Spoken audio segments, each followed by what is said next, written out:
All right, well, welcome to the AFT Construction Podcast, and today we're fortunate to have Stuart Fred with us. Welcome, Stuart. Hi, Brad. So we wanted to bring Stuart on, and you'll see throughout this conversation, Stuart has tremendous experience in multifamily development all throughout the country. And so, Stuart, let's kick this off. When you are looking at an opportunity for development, are you self-performing that feasibility study, or is that something you're outsourcing? No, our organization does that feasibility study internally. And so with that feasibility study, are there certain things that you're looking for with the development? I mean, we don't want to give away all the secrets, right, to what you're looking at, but what are some key components that you're going to look at when, trying to invest at a certain piece of land or area in the United States? Well, that's a good question, but, honestly, it's a very complicated question to answer because we're looking at economic aspects of the local economy. We're looking at the feasibility of building in the local municipalities, access to subcontractors. We're looking at not only the individual that we're buying or the organization we're buying the property from and their sophistication level, but we're looking at exit strategies as well. So, I mean, it runs an entire gambit when you're looking at what we specifically do, which is relatively large projects in multifamily for rent construction and development. So, before we get into some of the specifics you just mentioned, I mean, when you talk about these large scale, are there a certain amount of rooms or studios that you're trying to optimize, a certain amount of floors? I mean, do you kind of have a wheelhouse there that you're working in? Yes, we do. Basically, it's like single-family home development. You see what's trending relative to the design, what we call unit mix, which would be from efficiency units that range anywhere from 5 to 650 square feet, all the way up to 3-bedroom units. But again, it depends upon the local economy, the local market that you're building in, primary and sub-markets, to determine what the best unit mix is for what you intend to develop. So again, it's pretty broad spectrum, and we can obviously drill down as you see fit on anything that you'd like. So with that, are these aren't to purchase, right? So these are rentals. They're not condos where you're selling each individual unit. That is correct. We do for rent only product, and what we call it is Class A or institutional grade type product, which is at the higher end. And given the fact that we're here currently in Scottsdale, Arizona, it would be akin to the Scottsdale corridor, Kierland area, that type of for rent product. So for rent product ranges in what they call Class A, B, and C, all the way down to subsidized housing, and we're at the very top of the food chain. Yeah, so walk us through that. Like I'm familiar with Class A. I know some of our listeners maybe, just if you're in the commercial world and, if your office is considered Class A, it has to do with the level of upgrades and quality of construction. And so, what other things come into play when you get that Class A rating? How do you get that, especially with the new development? Well, it's pretty much driven by your rental rates, or what we call the shelter income. And again, that would be driven pretty much by the economics. So if you're buying in downtown Scottsdale, the Scottsdale corridor, the price of land that you're going to pay for is so expensive, it ticks up. So you're not going to put a shack out there on that piece of property. You're going to you're going to develop a building, whether it's for rent or for sale, that's commensurate with the area that you're in. So you would obviously expect to pay a higher threshold of either rent or purchase price because of the location, cost of real estate.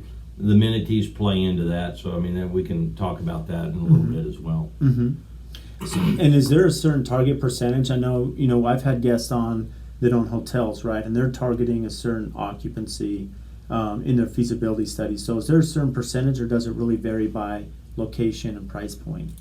Well, you could have the greatest piece of property known to man. However, the market that you're attempting to target may not be there. So because they may not have the income, right? That's exactly right. And or if we were down in, for example, Paradise Valley, there is very little for rent property down there by design, whether it be a zoning issue or otherwise. So again, you're sort of mixing your development and what you want to do based upon the market, where the market exists, it would be, again, like building a golf course out in the middle of nowhere. Although you build it, they may come, but most probably you want to build it where There's access. There's access to the property.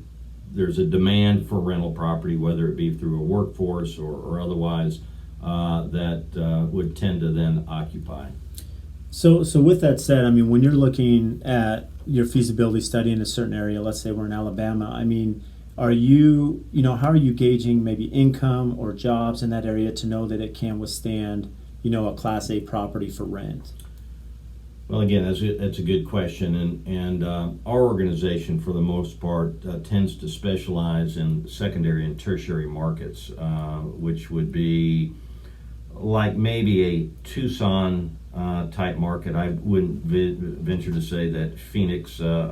Phoenix is primary, but Scottsdale would be more of a secondary market. Jacksonville, Florida, Charleston, South Carolina, Tulsa, Oklahoma, Oklahoma City, Little Rock, Arkansas, Memphis, Tennessee. These type of markets are more your secondary, tertiary type markets. And when we analyze and look at markets, we're looking for economic trends, growth characteristics, industry in the area, the labor pool, labor force, and typically, you're going to be building and driving to a market that has substantial economic growth in industry, regardless of what it be. As an example, Huntsville, Alabama, where we're at, you have a lot of the military space and so forth. It's almost ground zero for the military command as far as space is concerned. So you have all the primary, secondary, tertiary type subcontractors, contractors in space and air defense that are all located, and the type of employees are not people that are, pushing shovels and wheelbarrows around. They're very highly educated engineers, freshly out of school, support. So they're upperly mobile, and they can afford and they demand a nicer place to live. Which makes sense, and we've seen that. We've seen a big demand, for Class A multifamily here in Phoenix and Scottsdale. And, these are nice properties, and they're not cheap to build, as you know, right, as costs keep going up. But as we get back into this, before we dive into some pricing things, so when one of the things that I really respect, Stuart, is that you are working in all these markets. I look at it from my side. Okay, we're in Phoenix. I know the Phoenix market and the challenges we have. I can't imagine, okay, we're going to be doing a project in Louisiana. We're doing a project in South Carolina and Florida. So how are you, understanding the municipality and the regulations and what they will allow, because there's a lot of time and effort that goes into, okay, we have a piece of land, but now let's figure out logistics, right? What the city will allow us to do, height limits, size, etc. Well, it's pretty simple, and probably the most basic of answers is it's experience. So I'm not advocating that just because you listen to what I have to say that all of a sudden you're experienced enough to go build in any other market. It goes with many years of experience, understanding how to navigate the processes, what questions to ask, and what to look for. Probably the simplest and most basic response to your question is understand your limitations and understand you're in someone else's sandbox and treat it accordingly, and ask questions. But back to the original premise by which you asked, why we're in secondary and tertiary markets is predominantly because our main offices are in Houston, Texas. So we're in a primary market. And it's like Phoenix. Phoenix is akin pretty much to Houston. We're the third largest city in the United States right now. But we have a lot of highly experienced, very good multifamily for rent developers and developers / and or contractors. And with that experience, and our organization is pushing 40 years old, we take that primary market experience that we have learned over the years and into the secondary and tertiary markets where our competition is not as keen. We're maybe dealing with either local or regional type players that don't have the experience level. Not to suggest that they're not good, but They don't have access to subcontractors, to finance, to marketing, design. I mean, the whole plethora of what it takes to develop a product. And that's why we concentrate in those areas, because it's a little bit easier for us to then in turn navigate through the trials and tribulations that one might find in a market that you've never been in before. And it's pretty easy. So once you've done it a lot, it becomes almost second nature and easier to prove up and quantify development. So let me ask you this, because one thing that's always been on my mind, when you are building in these other markets, and you alluded to this, you talked about construction. So are you typically in these other markets bringing in your own subcontractor base, or are you looking for local labor pools to fill that gap? Well, and again, based upon the premise of our discussion today, is when you're in those type of markets, you have to ask yourself a question, whether you're building what we build, office buildings, retail, single-family homes, how skilled are the local trades, supply base, supply chain, and subcontractors to perform on a large project? It's our experience that even if you go to a secondary market, pick a Jacksonville, Florida, for example, I'm sure they have, well, and we have developed there, they have very good subcontractors, but normally they're not developing and or as busy with the type of product that we do on an ongoing basis as you might find in a Phoenix or in a Houston or a Dallas or a Denver, Colorado, where you see new construction multifamily sites, single family sites, etc., on every street corner darn near. So the subcontractor base is much more available. In the markets that I'm referring to, although the subcontractor base may not be there, the amount of development that those markets see don't necessarily tend to promote the type of subcontractors that you would want working on your project, because it's a different animal. Mm-hmm. We're talking about speed, efficiency, sequencing, etc., and you're only as fast as your slowest subcontractor. So in the event that you happen to make a decision and pick somebody locally that doesn't either have the supply chain that they have access to, the work and labor force that is required to keep pace with the type of construction, when you're building 280 to 360 units in one locale, it becomes problematic. So I'm sure this will lead to your next question, and I'll answer it. We travel with predominantly highly specialized multifamily subcontractors that travel with us, and those are normally the prime subcontractors that are used to traveling with multifamily.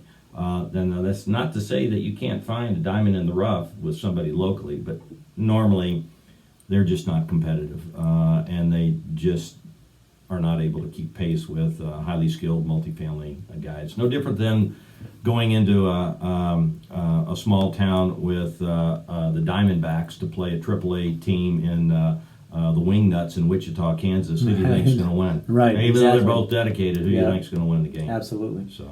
Well, it's interesting because I look at it here. There's contractors I know they'll go work in Flagstaff or Sedona and other areas, or Payson, and again, that it's limited. Not that there's not good contractors, but to your point about sequencing, and if you're doing hotels or multifamily, there's staging. This is a quick pace, and there are trades on top of each other, and there's a flow here. And so if you have someone that's not keeping up, it's really going to throw at your schedule. And so I know a lot of the big GCs here that are developing in these other areas are doing the same thing. They're bringing some of their key players, at least the infrastructure, and then they'll outsource what they can locally, to save a little bit on those per diem and expenses, right, that you'd normally incur. So, are there any other from a subcontracting side, what is the core that you're trying to bring with you? Is it, concrete, framing?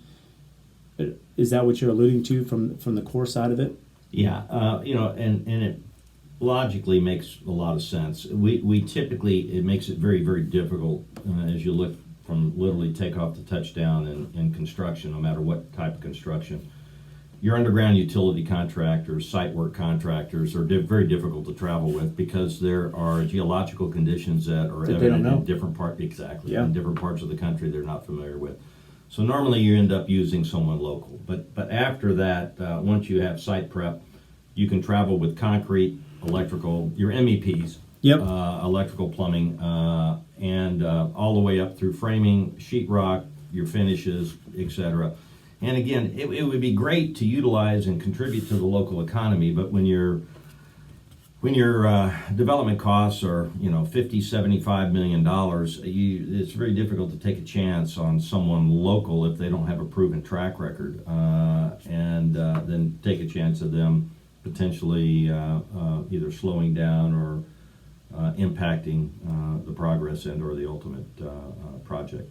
Well, it's interesting you say that. So I have a colleague of mine, they do schools all throughout the country. And to your point, one of the challenges they had at their firm is they didn't bring any subcontracting labor. So they would, go and build a school. And he said the issue is as a new GC and you're kind of one and done in town, you're typically not getting the cream of the crop anyways from a subforce. So the ones you're getting, you don't have a relationship with, you're one and done, and so you're not getting the top tier. And so they, they'll have challenges with their electrical and their plumbing and some of these things. And so I think that's very strategic from you, is that you're competing in these markets and you have known entities, which is gonna, maybe there's a little cost in bringing them on, to this remote location. However, it'll pay dividends because of speed and timing and familiarity with your process.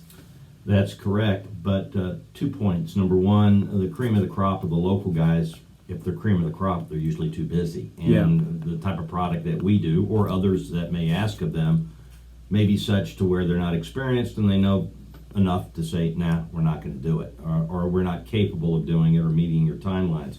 Because everything is basically negotiated at the front end. So when you have delivery schedules, your contractual obligations, et cetera, if they're worth their weight, and if they're not, you're not talking to them anyway, but they're under contract and they're bound by those contracts and delivery schedules.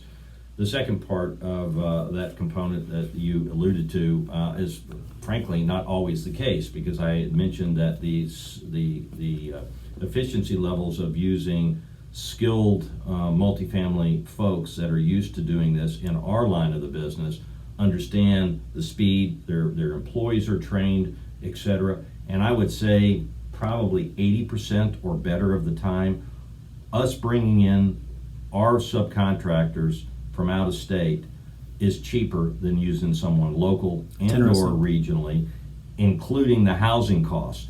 And normally when we bring those trades into town, by virtue of what they're capable of producing, it is not uncommon for others that in those same cities to look at these subcontractor suppliers, etc. And now then they establish either a satellite office or they start doing other work in that town because they're ending up blowing away the local subcontractor base because of what they can do. So that's interesting. So it's almost advantageous for them too that they want to partner with you, Stuart, because now they can go and they can set up these satellite offices, and now it increases their work potential and projects on their resume. Yeah, and Brad, that's not uncommon, and we're certainly by no means unique in what we're talking about today, because I have friends in the business that are peers of mine that do the exact same thing, and we're just a small little group out there doing this, and we've been doing it well for a number of years, and there are a lot of guys that do the identical thing. So with this said, Stuart, as we get back to the feasibility study, and we've talked about kind of the labor force, working in these locations around the country, one of the things that we all deal with, you have these projections, you have a database, you have history. You've done $1.5 billion of transactional business in your career, so you have a really good pulse on what the cost of a project will be. However, we all know it's construction, right? And as markets change, as labor and materials change, how do you manage some of those unforeseen costs or price increases with labor and material throughout the course of a project? Well, we're like most. We're paper developers / contractors. We are not just a developer. We're also a general contractor, and we do our own construction. We do not do third-party construction. So when we enter into contracts with our subcontractors and suppliers at the onset of a potential project, they're bound. So they are exposed to those material cost increases, whether they be sheetrock, whether they be concrete, lumber fluctuations in the markets. They have to wag that into their cost. No different than anybody else does when they project. If all of a sudden there's been a blip and they haven't locked in on pricing with their subcontractors or suppliers once they bid a project, and then they get popped by it, they're not coming to us, because that's what they've extended a contract and a pricing to hold that. It's up to them. Now, I won't, maybe this is not the topic, but many times subcontractors get in trouble because either they didn't lock in supply costs or supply chains, and then it ends up being problematic, and you have subcontractor failures and their non-ability to perform, and so it becomes an issue. Yeah, and then it falls back on you, and then you have to figure that out. But that is interesting. So your goal in the beginning is you're working through pricing, that you're locking in this subs and suppliers, whether it be LOIs or however you're doing that internally, that we don't need to dive into, but you're giving them some form of agreement where they need to now secure pricing, hold it, especially on a scale like this where they have a lot more capabilities with their suppliers to do so because of the scale of the work. Yeah, and that's not uncommon with what we're talking about doing in the industry. I mean, the typical project timeline from takeoff to touchdown could be 16 to 20 months. So, you're signing up as many of your subcontractors, suppliers, et cetera, at the onset. And what I'm about to tell you makes obvious sense. So if you're projecting a cost on a project of X, and you're pricing it as you go, and you're basing your entire feasibility and economic projections on that, and your cost, assuming they go the wrong way, and you're not hedging because you feel that prices are coming down and you're waiting to delay to buy, and they go up, well, that nicks into your cost of return or return on investment, ROI. Yep. So it is something to be very careful about and just prudent about when you price a project. So, with these things, we talk about pricing. I mean, I know one thing, Stuart, that you've been very successful at is you're looking at all the opportunities, not only locally, as well as, the network you've built over these 40 years of experience in development, but you've also looked overseas, right, at supplying certain products, because of the work you're doing, where you're doing maybe 300 rooms, right? You can buy in bulk. And so how does that even begin? I mean, how did you, I don't want to say have the courage, but start building that network, working with other countries to now supply product at bulk to help you be more successful and targeted in your approach? Well, I'm assuming that we could probably look in your studio here and start looking at where is the product made, and what do you think you're going to find? It's all over. Most of it's not here. It's in one of maybe 2 or 3 places. Okay, and it's either the Far East or down south in Mexico. Yep. It's and so where do you think the suppliers are buying their product? Same places. There you go. So it's all a matter of trying to create a better mousetrap, and obviously, if it becomes worthwhile to look at sourcing direct, you structure your subcontract agreements with your subcontractors to peel out those items. Now, what we're referring to, for the most part, are finish-related items. We're not talking about going direct to the concrete manufacturers or the concrete plants or the masonry plants that are making bricks, or the foundries or steel or anything along those lines. We're talking about finishes, cabinets, countertops, plumbing fixtures, light fixtures of the type. So a subcontractor typically, and I know you know this, is he goes to a typical supplier because he's buying onesie twosies. Correct. For the most part. Mm-hmm. The supplier goes to a distributor. The distributor is going to potentially one other point of reference, who in turn is going overseas. So this product that you're buying may be touched 3 to maybe 5 times, with 3 to 5 times the markup. So if we're doing, let's just use a 300 unit apartment complex, of which for the most part you may have 450 bathrooms, maybe 475 in total.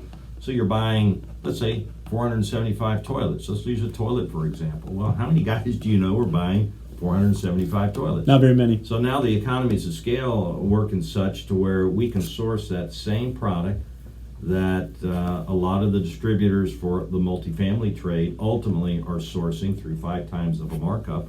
I can go direct, I can buy that product, I can then coordinate through the supply chain to have it here where if it's a toilet, the plumber's installing. And the only risk that I'm really taking, because there is a fairly significant cost delta savings on that cost of the toilet, as long as I look at that toilet to make sure that, and this is applicable for everything else that we're buying, but assuming you're buying from reputable trades in plumbing, you're looking for UPC approvals for the U.S. so that it meets the requirements of the plumbing codes, universal plumbing codes. UL listing for lighting. Absolute, right? UL for lighting, etc. And then that each specific component has a letter of authorization that is issued by the manufacturing agency that they are in compliance with whatever regulatory issues may be there in the U.S. to be able to use that product, like a UL. And so we're looking deep to make sure that, okay, it's a toilet, can we get the parts? Are the guts unique? Is it basically, if it's made for the U.S., is the supply chain to support that product still good? No different than a TV that you buy. We're not manufacturing televisions or computers or anything else here, but the parts are readily available. Yep. So we're looking at it in the same capacity. So all I need to really do is manage then the supply chain, the logistics of ordering, and making sure that it is arriving in sequence with the product when it needs to be installed.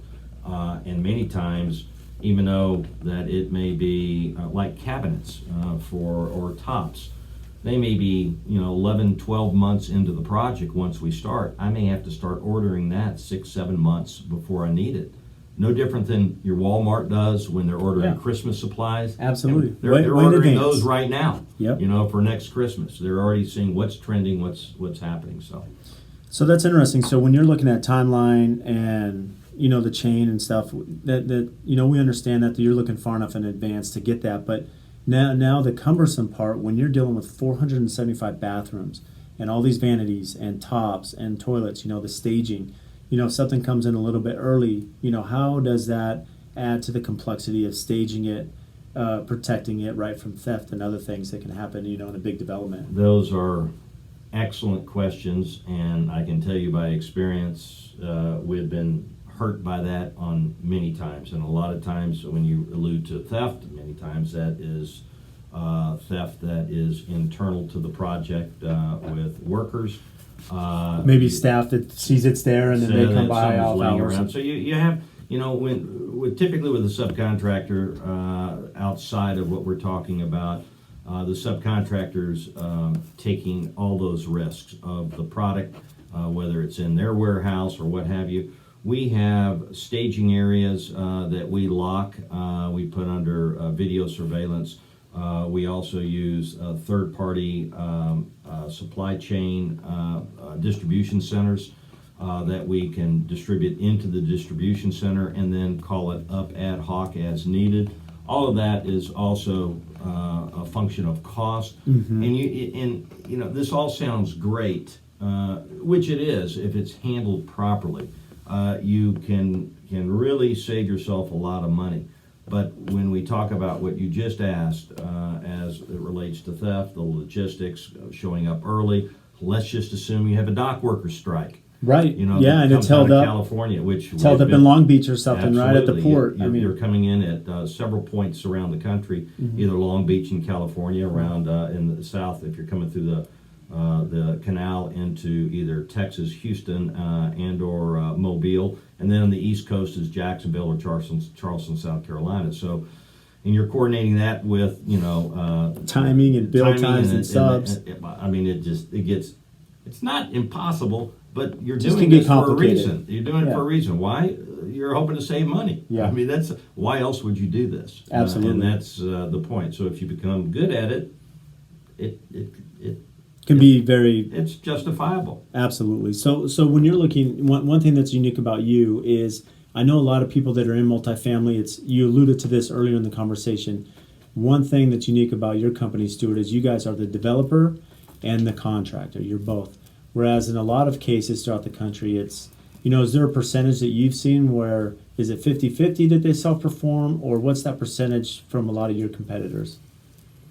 It depends, Brad, based upon where they're doing the work, what is their capacity, and how big do they want to grow their organization.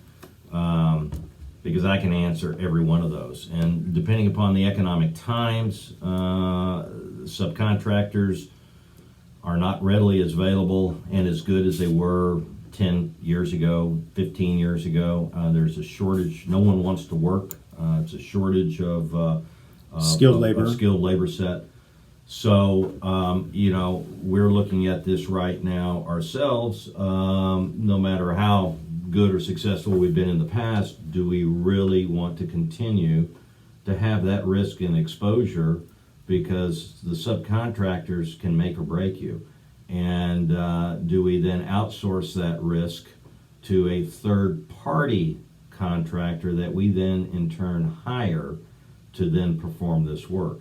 And that's something that one constantly has to look at to determine one's exposure, because as you do anything, whether it's single family or what have you, on a production basis as a developer, you have an organization that you have to continue to maintain, and if you can't stay or remain profitable, then it becomes problematic and you're not as efficient as you were, and then you end up where you can be a profit center on the construction side and on the development side. If then construction loses or is not efficient, they lose money, then you're waiting for the development side or the exit strategy when you sell the property to make up for the losses, and that ain't smart. Right. And that's the the juxtaposition, right? That you're trying to say, okay, well, if we can have both elements in our umbrella be profitable, that's a win-win, right? But if Right. if because of labor pool shortages and cost of construction, that why take that liability? Maybe we subcontract it to a contractor, GC, and then we're just operating as a developer with the end goal. And you're mitigating that risk, and Right. that is the intent, and that is what is smart to do. I mean, no matter what business you're in, I mean, that's what you're in business to do, to be smart about it, and or you're not going to remain in business. Yeah, absolutely. So let me ask you this, Stuart. I mean, being that you are GC and developer, I mean, are you self-performing architecture as well, or is that something that you're subbing out? No, all the professional disciplines in design usually fall underneath the umbrella of the architect, and again, that in turn, no different than anywhere else. These guys are highly specialized, so you're just not going down to your local architect and, hey, I Right. want you to develop a 300-unit apartment complex for it. I mean, it's no different than you'd go down Yeah. to the podiatrist and say, I need brain surgery. You're going to the guy that is best suited with the highest degree of experience to do the work. And again, one of the benefits of working with these high-end architecture firms, I mean, even if they're based out of Houston, let's say, it doesn't matter. They have the capability to understand the municipality and codes and local jurisdictions there. I will not interrupt, but I'll tell you right now, again, it's no different than specialists, and I equate it to medicine. If you're one of the greatest heart surgeons, you're going to have people from all over the world coming to you, Yep. okay? If no different than, and there are a lot of them, obviously, and no different, there are many, I don't know if I would call them high-end, but very experienced, highly specialized, only in multifamily. These are architects that only do multifamily. And these guys, for the most part, you'll find are licensed in damn near every state in the United States, or if their practice is limited to the Southwest, in the southern states. So they tend to locate their practice there. The larger the architectural firm, the wider they cast their net, and they may be doing stuff in different parts of the country, but then it gets into different markets. What's popular here in Phoenix is not necessarily popular in Charlotte, North Carolina. in terms of the architecture, in terms of the design, what the people are looking for in terms of the amenities, no different than it would be in Denver, Colorado. So you have to be sensitive to that and make the right choices. I think that's a very intelligent point you just made, Stuart, because you talked about that even though an architect may be based somewhere and have tremendous skill and capability, styles do change. And even in a current style in 2020, it will vary from Manhattan to Phoenix to Charleston, right? You're going to have very different styles that speak. So one thing I know that you do, right, is you do perform all of the design in-house. Yeah, and we're referring to more specifically interior design. With and this that comment, is, yeah. and that is fit and finish, not necessarily, if you will, the floor planning, the exterior elevations. We will have. But are you input to making? that. And that's what I was going to ask. I mean, because you Yeah. are doing the interior design, are you also helping guide the architect? Based on the Absolutely. exterior options, that Absolutely. will work. Absolutely. And this is where when you go around, the country, or even here, you walk into a home. You guys build and design and develop homes.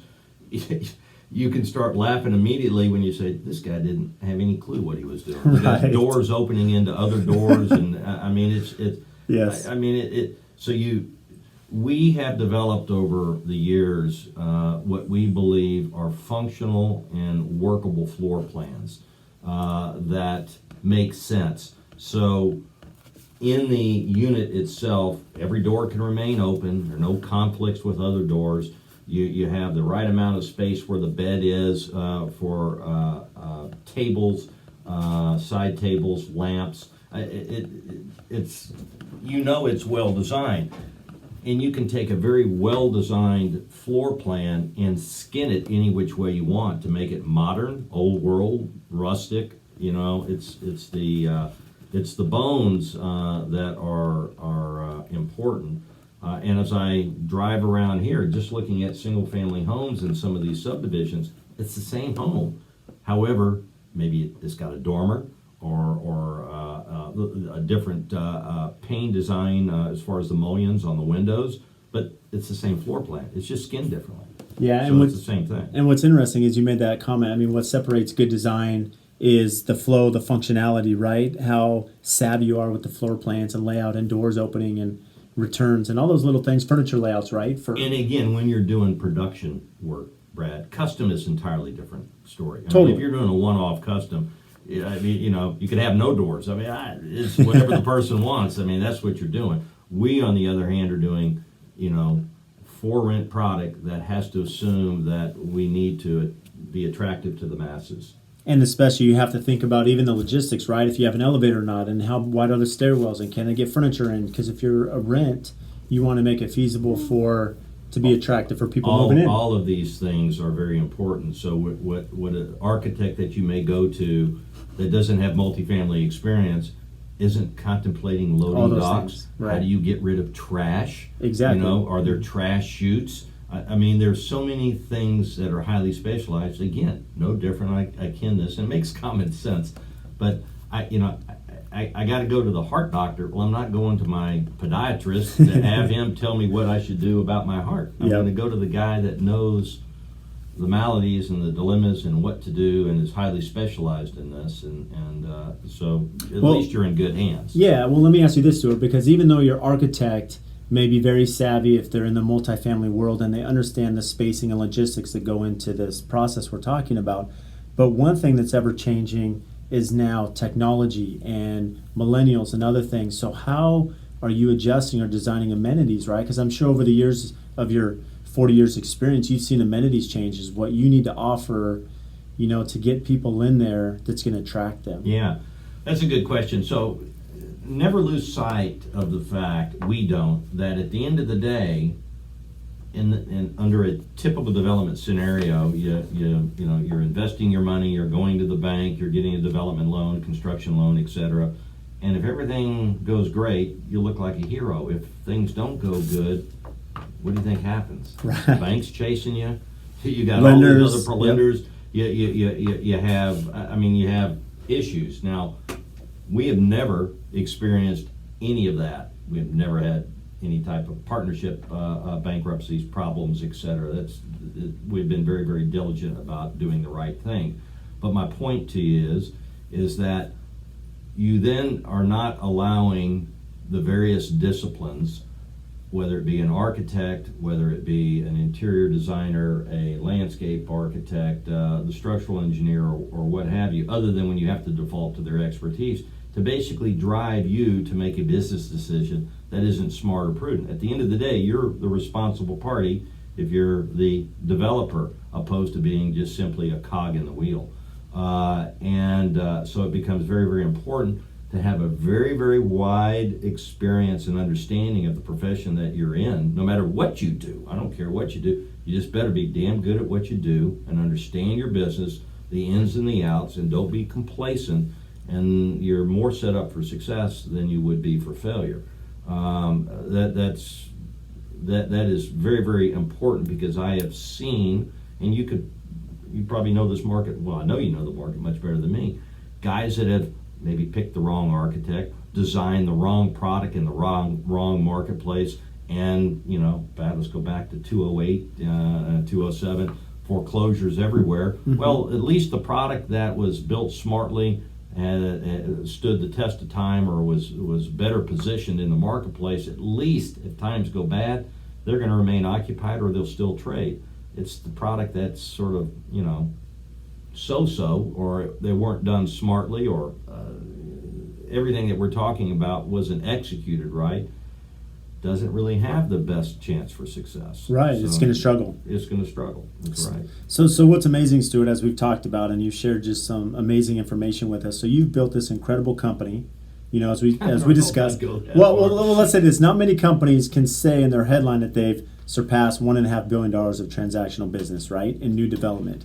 So what's fascinating? So tell us a little bit about your story. I mean, how did Bomasada come about? Like, what's your background, Stuart?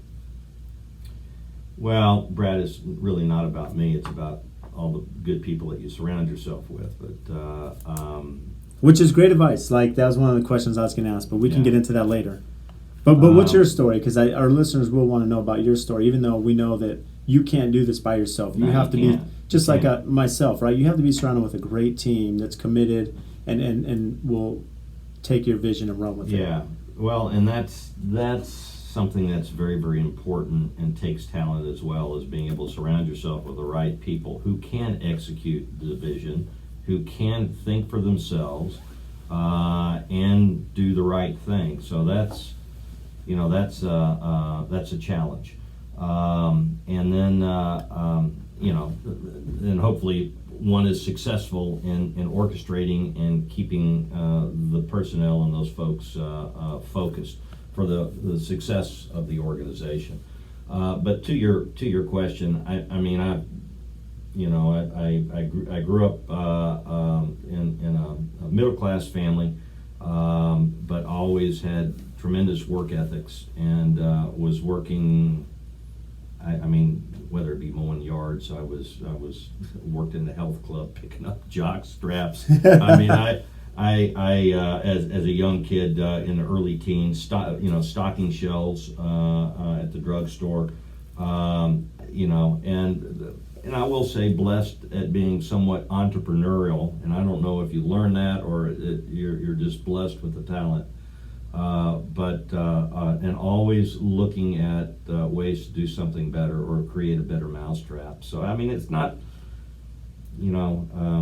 I guess maybe there's probably a great deal of luck involved in all this too. So it wasn't as though it just sort of fell out of the sky, but it requires hard work, and still at my age of 64 right now, I'm still working hard, and I don't think I think I would be bored if I didn't.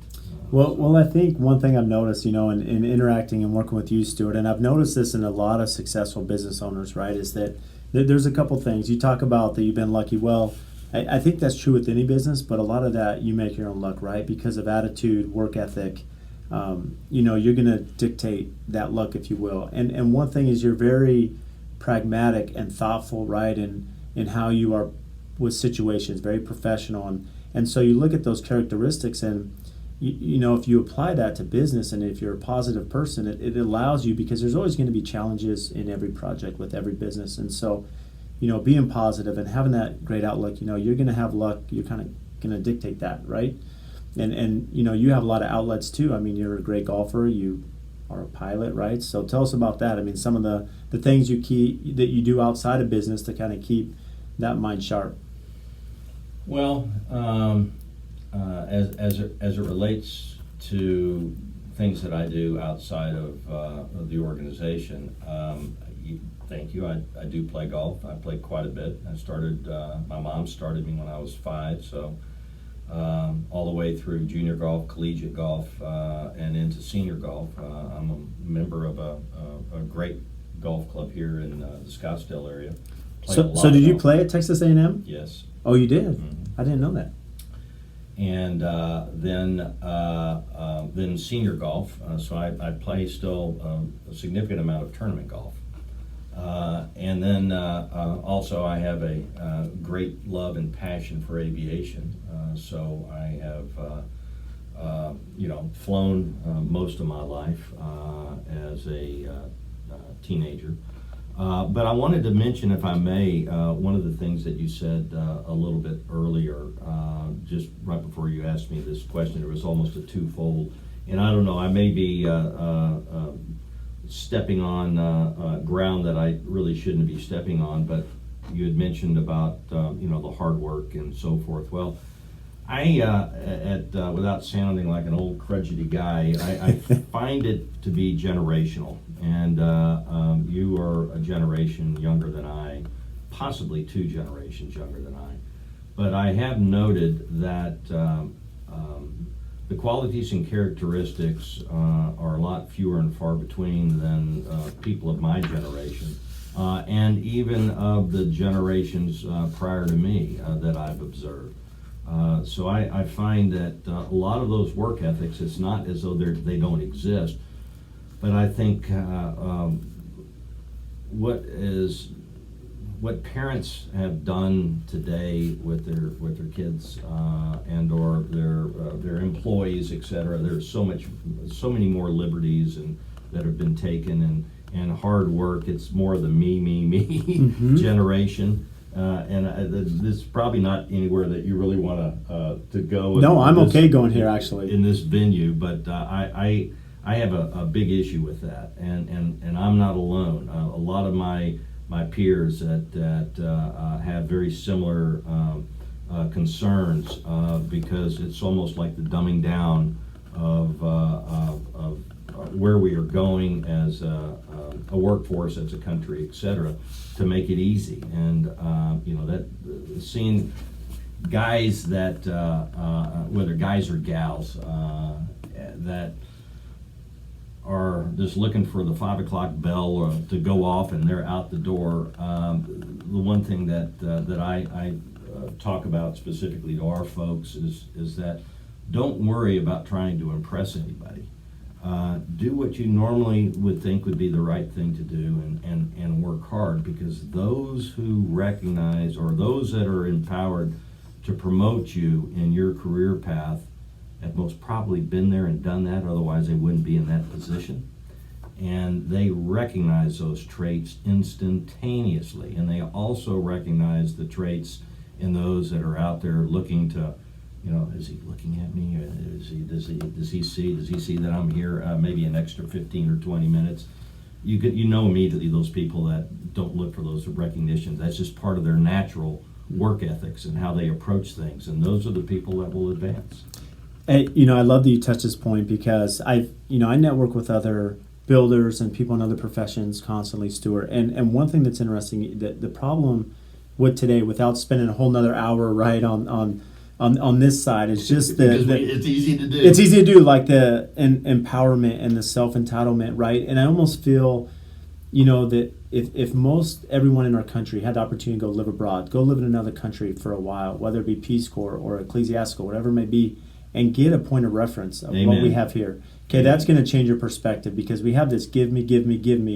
And it's funny, we had some subcontractors send a email saying we're going to have a training seminar on how to deal with millennials in this working class, and it's sad that, that to your point, that there's all these liberties given, and it's not that we're demanding so much as business owners, but there's a loss there of this empowerment, entitlement that I see in my generation. I mean, I talked to my dad who just retired, and he managed electrical crews in the union, and he would talk about just how the labor pool has changed over the years, and it is so difficult. And I feel that we have so much as a society that it's hurt us, right? Because when I was a kid, no one had a big screen TV, right? No one had some of these amenities. You just did it. You had one car, and now everyone has to have a new car and big screen TVs and an iPhone, and so it's a totally different mentality. And how we get through that, I mean, we could spend a whole nother conversation on that.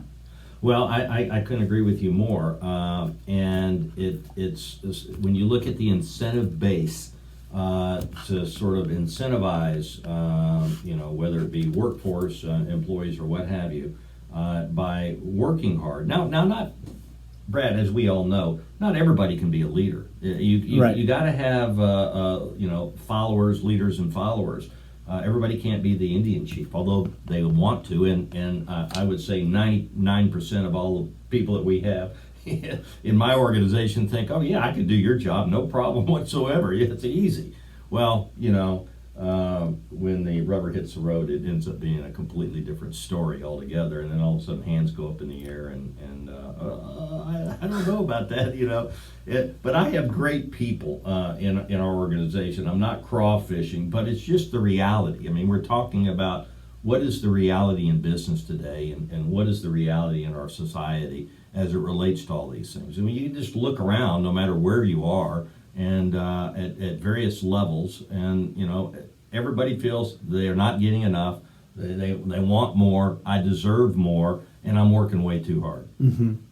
And that's the mentality that hurts, right? It hurts everyone. And it hurts everyone. And it's funny because it kind of plays in perfectly. A lot of people have asked, okay, well, now we're dealing with coronavirus and COVID-19, right? And so what's funny is, as you're alluding to, I mean, if you're prepared as a business owner and you've saved your money and you're not spending it all, we knew some equilibrium, it was going to come. It was going to level the playing field, whether it been a recession. It just came in a different format this time. And if you have been preparing for it, because you lived through the last one, then you should be able to come out of this in a much better position, right? Instead of some of these companies that are needing bailouts because they took all their profits and spent it. Yeah, and an interesting thing is, we well know, and I'm into, and people in my group will tell you, into these goofy analogies all the time, and I tell them, it's a jungle out there. I mean, literally, it's a jungle. So ask yourself the question. So what we do is try to be smart. So I have accountability, or at least I attempt to get accountability. So instead of having an organization that could be potentially, pick a number, whatever you do, let's say 20 people, I will cross-train and make sure that I have one person that has a little bit of understanding of what the next person's job is, but I run a very, very, what I hope and believe is an efficient organization. Tight ship. A tight ship. Mm-hmm. So if you have any failures in any specific area, you know exactly where the failure or the breakdown is. It's not like, well, Betty can point at Bob and Bob can point at Jane or Jim and say, well, I didn't know, he knew. I mean, you structure your organization to where the accountability is there, and then you always look for closure. It's sort of, okay, Scott, I need you to be in charge of this, and I need you to do X, Y, and Z, and then get back with me and let me know what is going on. You don't leave it opened in, I just need you to do this, with no deliverable or no degree of accountability, where they have to then perform and respond back to be accountable for what they're being asked to do. And really what you're alluding to, I mean, cross-training and accountability is important to any successful business, but it's also systems, right? You have systems in place that now it creates processes that have been tried and true, and that allows you to have the success you have. And we're always learning better ways to skin the cat. One of the things that I guess I have probably learned more than anything else is, though, whether you would consider, Stuart, you're an idea guy or you're a nuts and bolts guy, etc. Yes, but I never had, if you will, the formal training in a structured environment because out of school I went right into business for myself. So it wasn't as though I worked in a multitude of organizations that had a lot of this in play. We were, I don't want to say ran by the seat of our pants, but trial by error. We were very entrepreneurial, trial by error. But the most important takeaway for that, Brad, was the fact that when you stubbed your toe, you didn't forget. Yeah. You learned. You don't make that mistake a second time. You don't make that mistake again because you're the one who is penalized. If you make a mistake, you don't make money, or you didn't do something, well, it's not your employees that get penalized. They still get a check. It's, well, geez, I've got to write the check to make up for my mistake or their mistake. So again, it gets back to the accountability and owning what you're in business to do. And if you're not capable or prepared to own up for the mistakes that others may or may not make, whether they're intentional or otherwise, then you don't need to be in business for yourself. Well, Stuart, this is incredible. You've given such sound advice, a great little visual into your business and what you do in your company. So let me ask you this. What's next for Bomasada? What exciting projects are you working on? Well, it's sort of, as the economy changes, and we're dealing right now with issues with the coronavirus, there has been unbelievable reallotment of assets, wealth, and just the way that business is conducted in general. And we are now just weeks, if not, a month or so into this, and we don't know what the future is going to hold at the lender level, at our government level. Nobody has any idea. We may look back at this, if everybody is still walking upright in a year, and we've recovered tremendously, and we've all made the right moves. And then again, we could be sitting here saying nobody's worked in the last year. We're paralyzed. Everybody's got to come together. We got to deal with the politics of all this and what certain people would like to do versus others, depending on which side of the aisle that you sit on. Because everybody has a better answer, and always likes always wants to armchair quarterback. So at the end of the day, we want what's best for the people, the folks, but we also need to have an economy. And if you don't have an economy, then we're third world. Yep, yeah, and that's something that is super important. So where can our listeners find you as well? Website, and do you guys do anything on social media? Yes, my business partner, his daughter and my daughter are really pretty much in charge of the social media aspect and a lot of the cutting edge because of the generational, and you could find them or access them on our website. And we'll do that. We'll put links here in the podcast for everyone to come follow you. Yeah. And the website. Right. So you had said, well, so what's next? Well, again, who knows? We have projects in the pipeline, but, I don't know what the banking systems are doing right now. We're all forced with that. So we're, when you listen to this podcast, you're at a point in time where everything is literally at a stop and nobody knows what's going on. And I'm not clairvoyant, so I'm in the same boat. We'll just have to wait and see. But we are teed up with a couple projects to move forward on. We're just now in a what I would call a temporary hold till we can see what is going to make sense in the economy in general. Well, I think the lasting impression that we can leave with our listeners is that the one thing is, Stuart, you're prepared, right? You've done the research, you're prepared. So now that we have this reset, you're going to wait and have a targeted approach, and you can do so because you're prepared for it. So, right. So great job. Again, Stuart, thank you so much for making time. I know you have a lot on your schedule, so thank you for making time and joining us on the podcast today. Happy to do it, Brad. Good to be with you.